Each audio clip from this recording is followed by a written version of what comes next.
Dobar dan i dobrodošli svi. Drago mi je što ste u ovolikom broju došli na ovu današnju promociju koju organizuju zajedno naš institut i izdavačka kuća Clio. Danas promovišemo knjigu, sad nismo stavili na, ja se izvinjavam, to je moja krivica, jer ne znam koji fajl treba se. Znate vi, knjiga prezentacija, ne? Je to to? A državljanstvo, evo se znam. Evo. Ne, evo prvo ćemo da se imaš malo među. To svašta može da znači.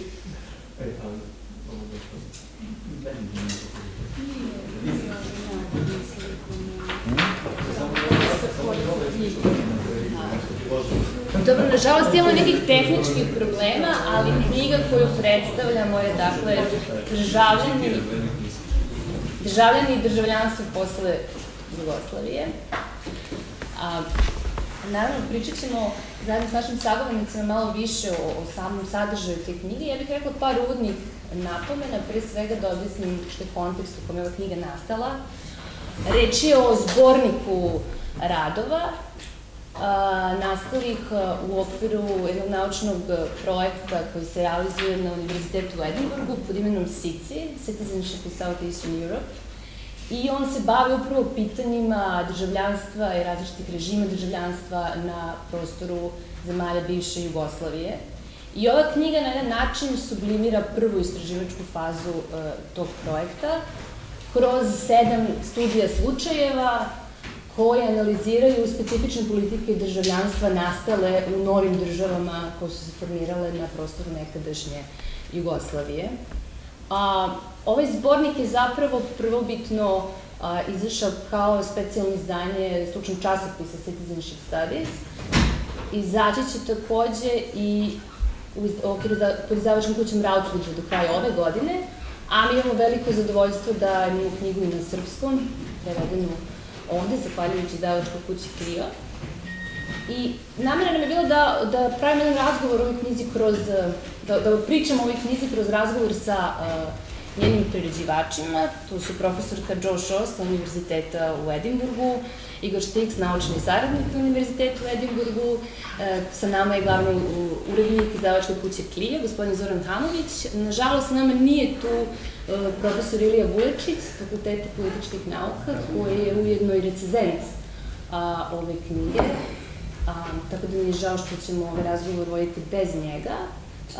Tu sam i ja, koji imam neku ruku dvostruku ulogu danas. Ovde sam i domaćin, moderator rasprave, ali ću i da govorim. Takođe sam na listi govornika, što više prvo ću dati reč sebi, vrlo neprofesionalno, ali postoji neki razlozi za to. Naime, moja funkcija u izdavanju ove knjige je takođe dvostruka. Ja sam s jedne strane, jedan sam od autora tekstova koji se nalaze u ovoj knjizi, a radila sam i stručnu redakciju prevoda.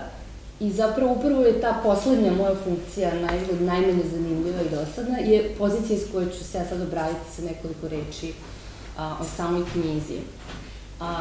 Kada je prevod u pitanju, ja bih se pre svega zahvalila našim prevodiocima koji su ovde tu sa nama, Adrijani Zakarijević, Biljani Đorđević, Marku Milenkoviću, Jeleni Kosovac, ne znam da li je ona tu, ja sam da nije, u svakom slučaju hvala im puno na odličnom poslu.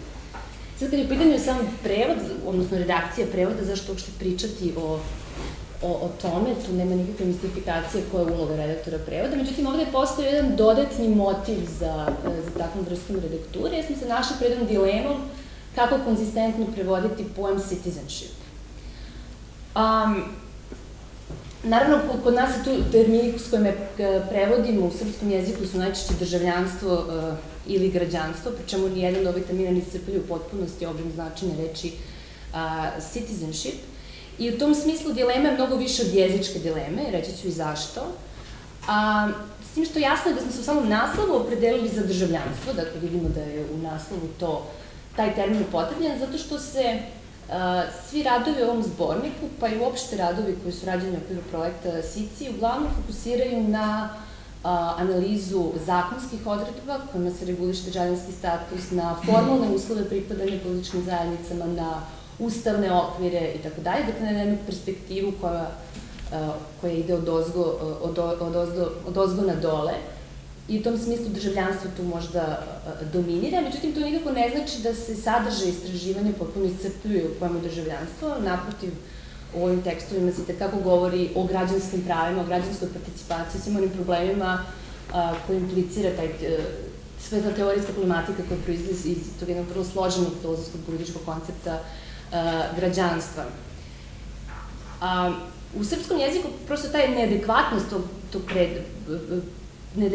prevoda koji se račva u državljanstvo i građanstvo vidi se u tome što oni upućuju nekako na različite stvari, odnosno, da kažemo, uslovno rečeno, državljanstvo više implicira jednu pasivnu dimenziju političke pripadnosti, dok građanstvo implicira aktivnu dimenziju. Pod državljanstvom uglavnom podrazumevamo status, pravnu formalnu vezu između pojedinca i države, ili zakone kojima se taj status ostvaruje, ali samim tim i prava koje se tog statusa proizlazi, dok je građanstvo više implicira jednu aktivnu dimenziju političke pripadnosti i imamo asocijaciju na brojne dalje termine koji iz toga proizlaze, kao što su građanski aktivizam, građanska participacija, građanska neposlušnost, demokratija, diskriminacija i tako dalje.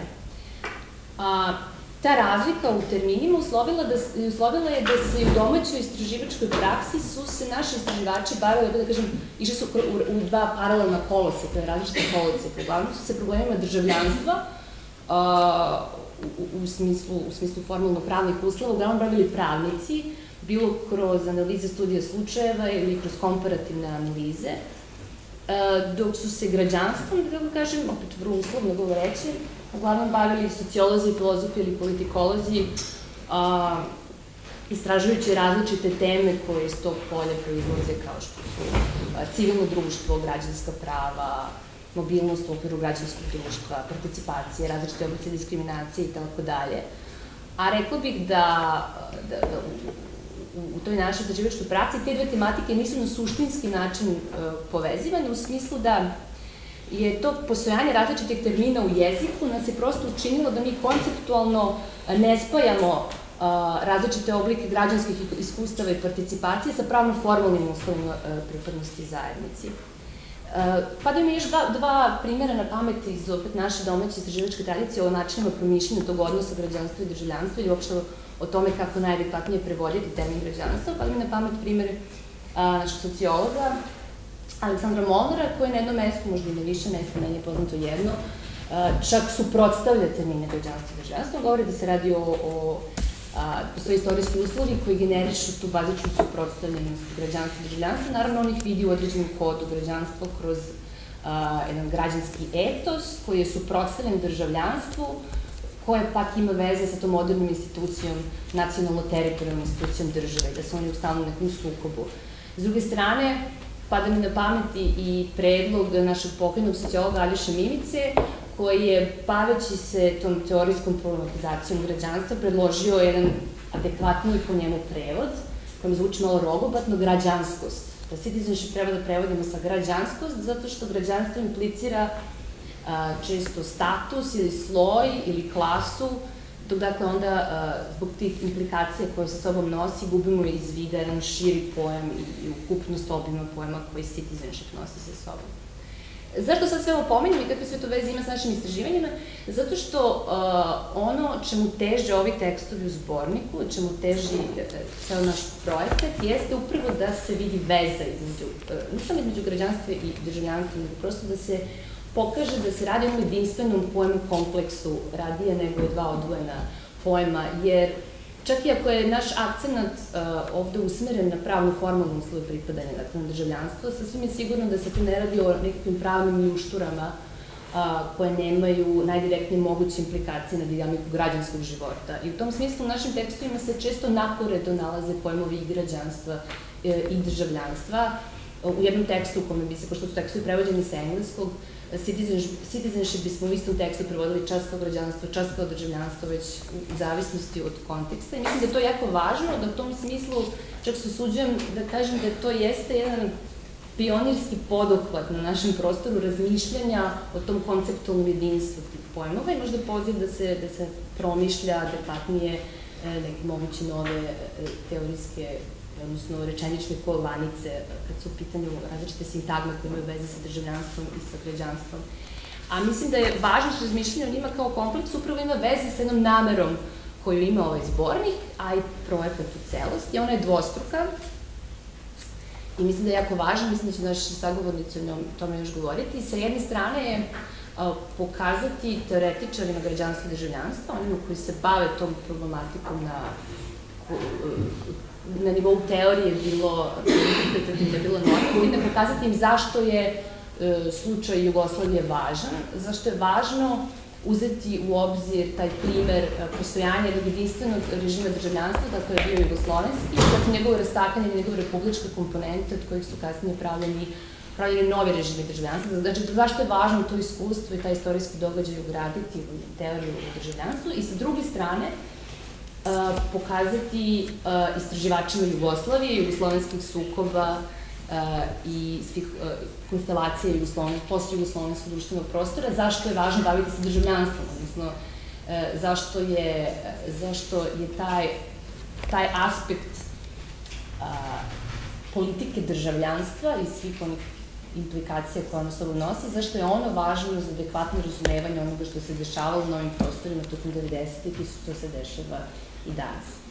Ja ne bih dalje o ovoj pojmovnoj udurmi pričala, sada bih dala reč glavnom uredniku Clio, koji je, zahvaljujući kome se ova knjiga i pojavila na srpskom jeziku, i hvala bih pre svega da nam kažete u čemu ste videli važnost ovog izdanja i možda njenu aktuelnost.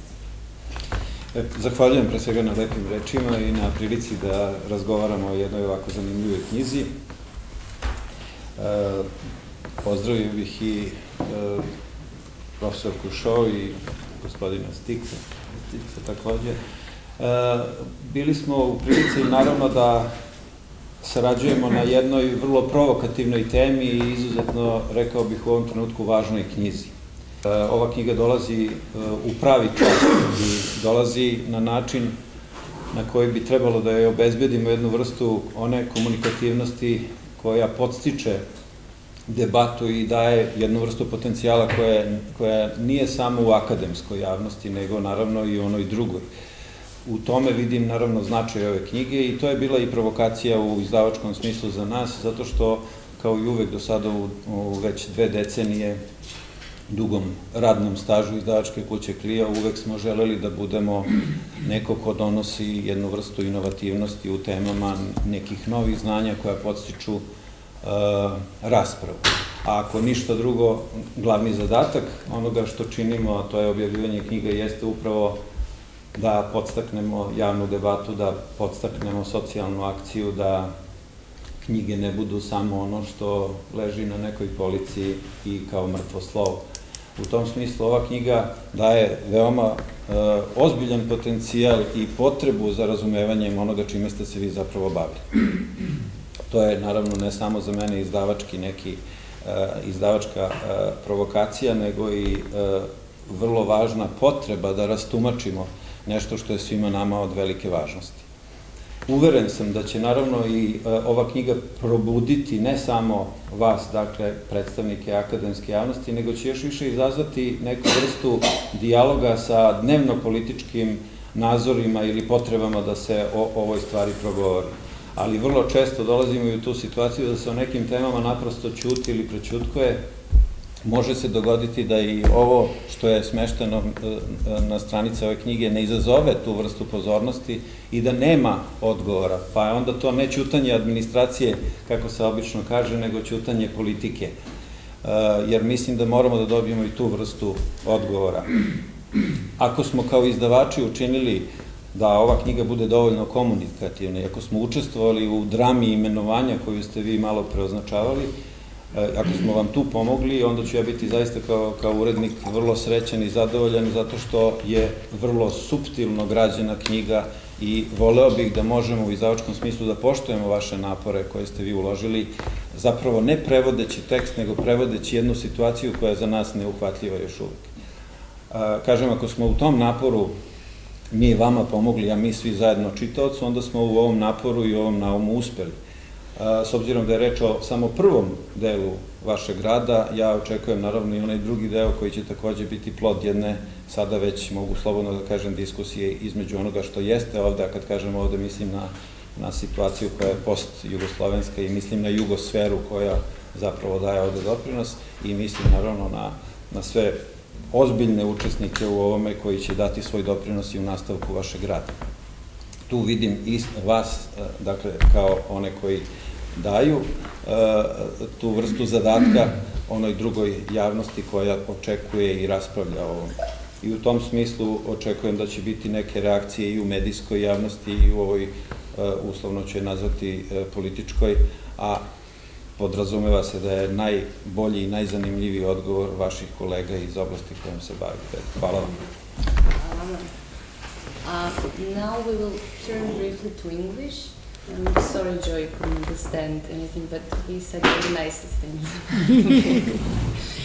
Professor Shaw is a principal investigator of the CITSI project, and she's the co-editor of this book. So maybe, Joe, we would like to hear now something more about your interest in the intersection of citizenship and post-Yugoslav space, and also how do you see the importance of this volume, and where does CITSI investigations of citizenship in former Yugoslavia go from here? Okay, well, I'll be very happy to address those points, but first of all, I want to just express some thanks to a number of colleagues who are here, friends and colleagues who are here. It would be very discourteous of me not to begin my brief remarks by saying, above all, thank you very much to Clio, the publisher, for producing such a wonderfully looking book on the outside, but of course we know it's wonderful on the inside as well. It's don't judge a book by its cover, but if you're going to have a cover, there's always a sort of saying in English, don't judge a book by its cover. But a cover is very important, and that's a beautiful cover. It looks beautifully produced. So thank you very much for producing it so quickly and in such close and generous cooperation with my colleagues here in Belgrade, as well as with the people in Edinburgh with whom you've collaborated. So thank you very much. I also want to thank the Institute for Philosophy and Social Theory, where we're sitting today, for also their close collaboration, for lending us Jelena Vasiljevic for 1 year, which was made an extraordinary difference to our project, more than you could begin to imagine. But also for hosting me and Igor Štix here on a number of occasions. Igor obviously more regularly in recent times, but me also several times, culminating in today, when it's very exciting to present this book to you and to other friends and colleagues in Belgrade, and we hope it's going to be a great success. But then also I want to thank particularly Jelena, because I understand that she has really wrestled not only with the production process and engaging in that and making it really high quality, but in these terminological difficulties, which are both terminological, but this substantive issue as well. And where, if you will, different political systems meet each other, there are always terminological challenges. And Jelena has risen to this challenge extraordinarily well in her translation efforts, in her terminological efforts, in her editing efforts. And thank you very much, Jelena. We would not be presenting this book without you, and I'm sure Igor would join with me. And Igor is also much to be thanked for his work, particularly initially making the contact with Clio. And thank you for those who made that introduction for making this book possible. So also at the same time, thank you to the other translators as well for working so quickly, so carefully, and thank you to our co-authors who are not here, with the exception of Igor, obviously, and Jelena, who also has a substantive chapter in there. So I think I've thanked everyone. I feel like I'm at the Oscars, but I'd like to thank my family. No. CITSI is my family now. You asked me just to say a little bit about CITSI, where we're going with it, and why we're here, and where we're going with it. And I've often pondered what were the reasons why I wanted to really try to understand initially, to try to map out these regional developments in post-Yugoslavia, where once there was one citizenship regime with a certain number of republican and sub-republican variants. Now there are 7 regimes with the different states there in different levels of development, different ages of those states, different levels of integration into the European Union, and obviously within those states as well, also interesting areas of variation, for example, in Bosnia, where there is a sub-state level of citizenship. So the reasons why I turned to this was that I think it's impossible to understand the condition of citizenship in Europe if you don't look at Europe's edges and Europe's core and Europe's edges and how the two relate to each other. And I'm not describing here geographical edges or geopolitical edges. I'm thinking about how the edge and the core relate to each other in a dynamic way. You couldn't have this case here if it didn't have an edge as well as a core, and the two things are closely related to each other. And there is a tendency in Europe to think about citizenship in two sorts of ways, both of which I think are Eurocentric in a narrow, if you will, way. So firstly, to think about citizenship through the prism of immigration, and to think about it through the prism of the states that became states of immigration after the Second World War, and of course who predominantly formed the historic core of the European Union, and then subsequently with the arrival of the UK, which is also a state of immigration. So we think about citizenship very much through the prism of immigration, through how we integrate, how we naturalise, and we haven't thought about how state change since 1945 and then in Yugoslavia since 1992 has affected notions of citizenship. And it felt to me that this was a big gap in citizenship studies. The second big gap, or the second problem, the second sort of Eurocentric way of thinking about these things that I felt to be problematic, was a certain type of European Union centrism, which essentially says, look, here's European Union citizenship, this is something we should aspire to, and it's quite natural, and it complements national law, national citizenship, and this is quite an unproblematic dualism, and of course everyone is becoming a member of the European Union, and there's a sort of comfortable integration. Now, clearly, the Western Balkans and post-Yugoslavia represents a challenge to a sort of smooth notion of European integration. That doesn't mean to say that European integration isn't a very important perspective for this region as well, but it has a variety of different effects, for example, through processes of visa liberalisation, which have had quite a disturbing effect upon the domestic citizenship regimes. And there's a tendency in a sort of, if you will, a Brussels-centric way of thinking, well, European Union citizenship is about more rights, it's unproblematic, we don't need to worry about it too much. Well, I wanted to see whether or not there was more to understanding these things if our starting point was not the existing member states, but a group of states that have been through their own particular difficulties in the 1990s. Some, obviously, in the case of Slovenia, already integrated as part of the European Union. So Slovenian citizens already, when I started this project in 2009, have been European Union citizens for some years.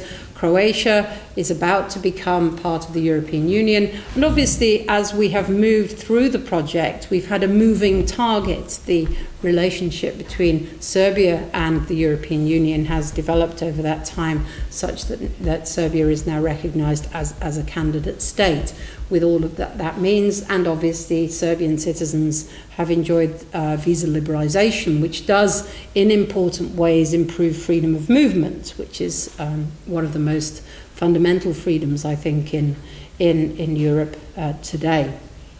But there's still a very long way to go. So what we have done so far is, in this wider European perspective, we have tried to map out the concepts that underlie these different citizenship regimes regimes, to work with a broadly common framework that asks the basic questions about who's included, who's excluded, how have things changed over time, what is the relevant time period, is it since 1992, is it since 1945, or is it longer, or is it in some cases rather shorter than that? So in the case of Kosovo, obviously the Kosovan citizenship regime is a very, very young citizenship regime, and it has its own particular issues. So we've tried to look at those in a common framework that has looked at the included and the excluded and the processes of inclusion and exclusion, and then has taken a critical look at the political context, the political and historic context, but particularly the political context. How do formations of political parties influence citizenship regimes? How do constitutional processes influence citizenship regimes? And I've been very lucky, Igor and I have been very lucky to work with a very talented team of predominantly, well, essentially early career young researchers, many just finishing or in some cases just starting their PhDs, who've worked very passionately on the cases. They've worked from the cases that they understand most. Each of them have come from those states and those various states, and they have worked passionately and carefully to excavate the foundations and to lay them out next to each other, if you will, and to understand a little bit about how they all relate to each other. So that was a first phase of CITSE's work, and it's been careful and painstaking.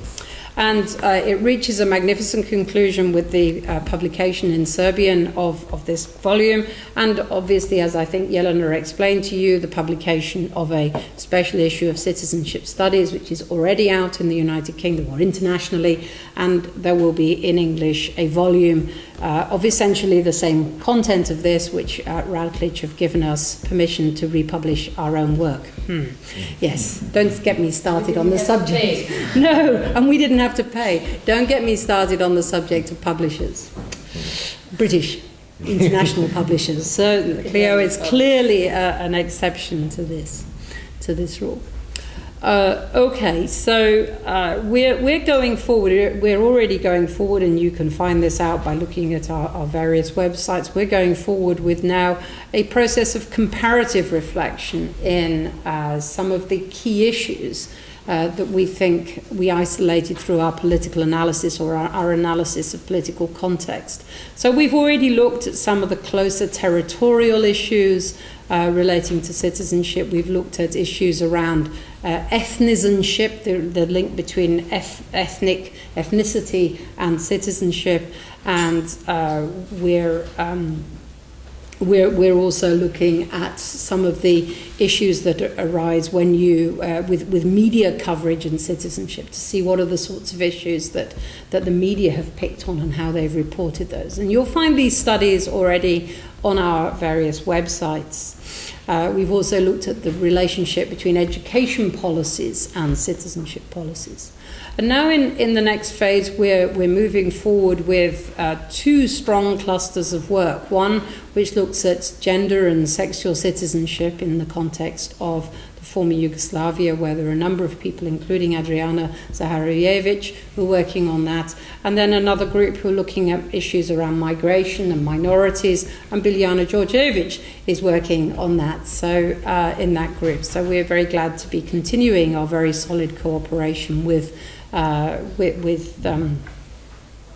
the Faculty of Political Sciences and with Belgrade University more generally. So that's really where we're going now. That's not the sum total of what we're going to do, but I think I've probably spoken for long enough, so I'll pause now, and of course I'm very happy to answer any questions you might have. Thank you, Joey. Pre nego što dam reč Igoru, samo dve stvari da vam kažem. Jedna, knjige danas možete kupiti po promotivnoj ceni, 999 dinara, ako se ne varam. A druga stvar je, naravno, posle ćemo pokrenuti diskusiju i pitanja. Profesor Pišov, možete postaviti pitanje ili na engleskom ili na srpskom, pa ćemo mi prevesti, nije nikakav problem.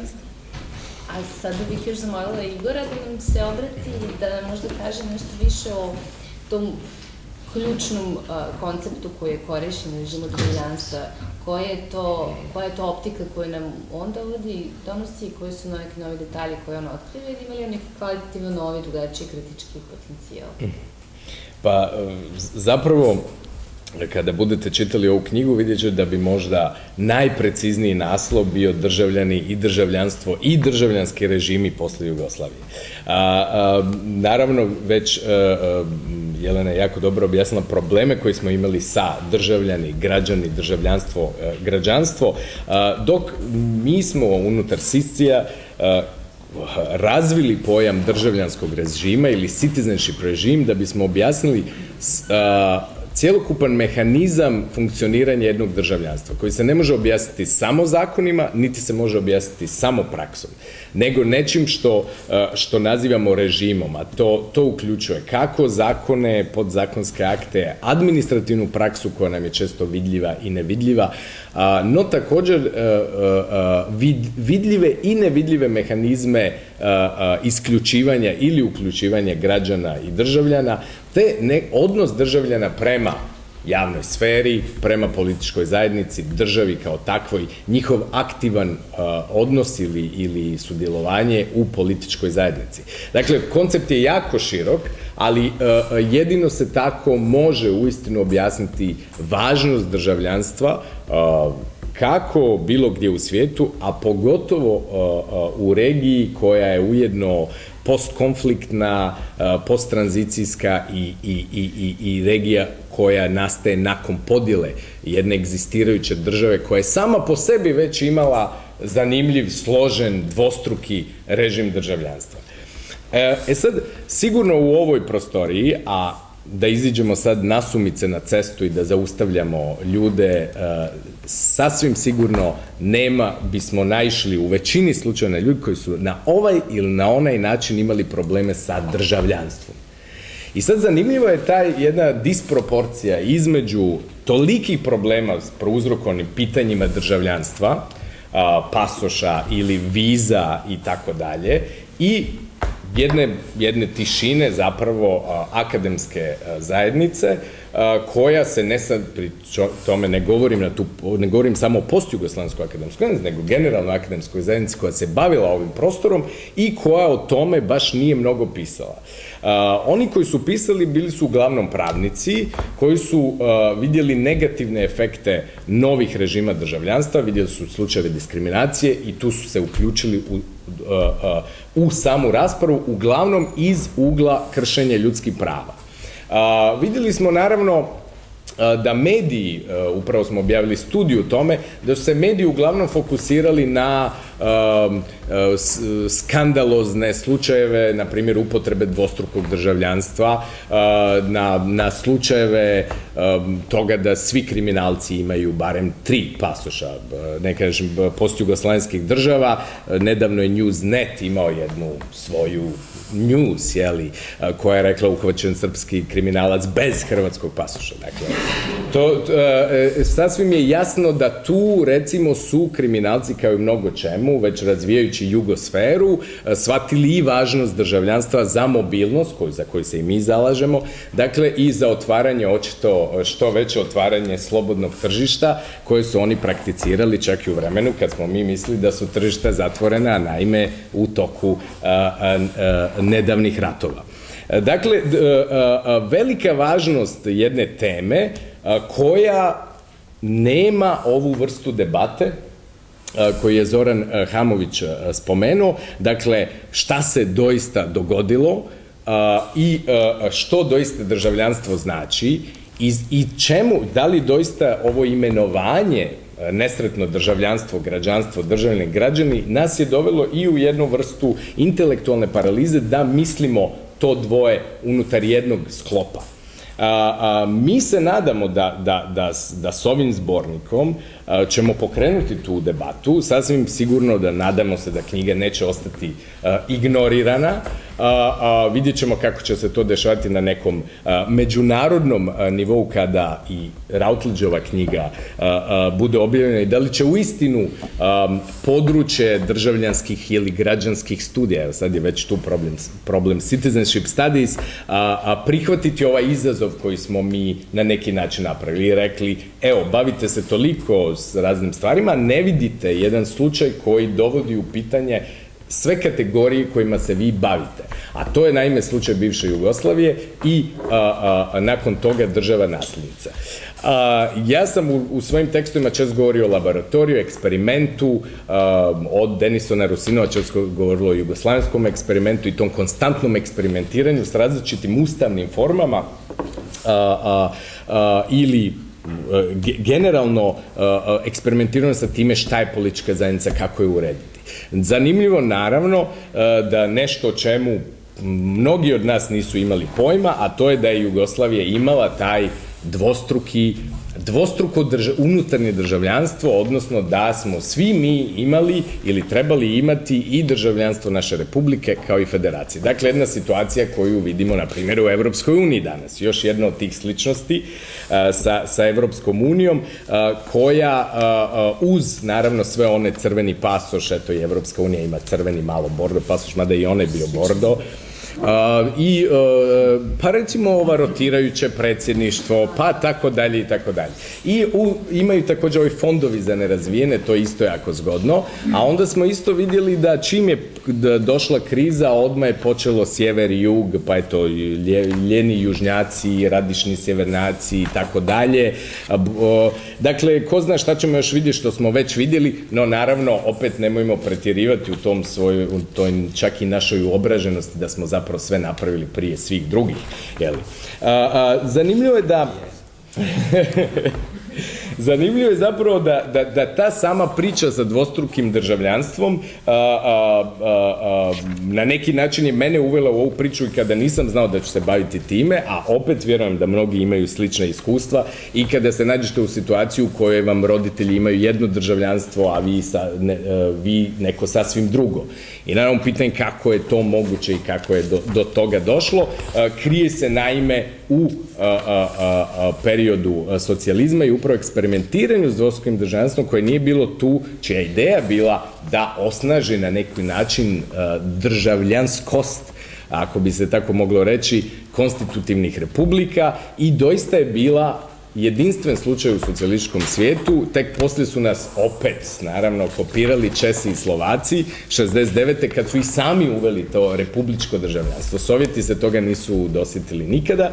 Dakle, mi tu imamo jednu situaciju koja sama po sebi zahtjeva istraživanje, ali tu naravno nije kraj, nego ulazimo upravo u ovaj period 90-ih, a i do dan danas se situacija nije završila, eksperimentiran s različitim oblicima državljanstva, pri čemu će dominirati etnocentrična koncepcija. Naravno, vi ćete otkriti u ovoj knjizi u kojim to državama, kako, šta se je doista dešavalo, kako se ta etnocentrička koncepcija reformira ili se ne reformira ili se ponovo vraća na stol, ili kako se eksperimentira opet sa dvostrukim, odnosno vertikalno dvostrukim režimom državljanstva kao u Bosni i Hercegovini, ili se eksperimentira sa određenim civilnim, više građanskim oblicima državljanstva koji opet ne zadovoljavaju određene populacije.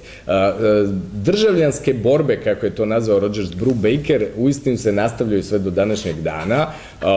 One nisu gotove. Na neki način državljanski korpusi novonastalih država nisu definirani, da pače se preklapaju. Situacija naravno postaje još zanimljivije jer sada Evropska unija je već prisutna preko naravno Slovenije, dakle slovenskih građana kod državljana koji su ujedno evropski građani, sljedeće godine sa Hrvatskom, ali sa Hrvatskom neće ući samo građani koji žive u Hrvatskoj, nego će ući i svi oni hrvatski državljani koji se nalaze izvan Hrvatske, a kojih ima preko 1 milion. Također imamo situacije u kojima državljanstvo, na primjer, Bugarske uzimaju neki makedonski državljani, državljanstvo Mađarske neki srpski državljani. Svakako, kao što možete vidjeti, uz postojanje jedne velike dijaspore prijašnje, a uz to izbjegličke dijaspore, da mnogi bivši Jugoslaveni su već evropski državljani. Ja bih ovdje stao i pitao bih Joe jedno pitanje, jer naravno da ono čime se mi bavimo je od izrazitog značaja i za nas same, ali pitanje jeste koje to ima, koje su lekcije koje možemo naučiti, da li ovaj slučaj nam nešto može reći o sadašnjoj situaciji koja se događa u Evropskoj uniji. So Joe, I would like to ask you to tell us something more about actually how we can use our research to understand the processes that are currently happening in the European Union. Okay, yes, thanks very much. That's another issue that we should consider, isn't it? This is the question of whether or not the European Union, with the states that it has now, is configured in a way that will remain as it is.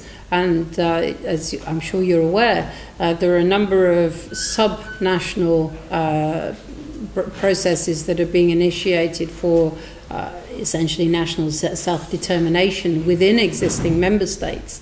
So in the United Kingdom, it's the case where there's likely to be a referendum on a possible independence for Scotland in 2014. Many of us have seen the huge demonstrations that there have been in Spain, in particular in Barcelona, recently about the possibility of Catalonian separation, and of course there's the Basque country there as well, which is already pretty much quasi-separated in many financial respects from Spain, and then again in Belgium, where the Flemish separatists have been continuing to assert arguments about whether there should be a separate Flemish state, leaving a sort of rump Belgium or Wallonia or whatever you want to call it.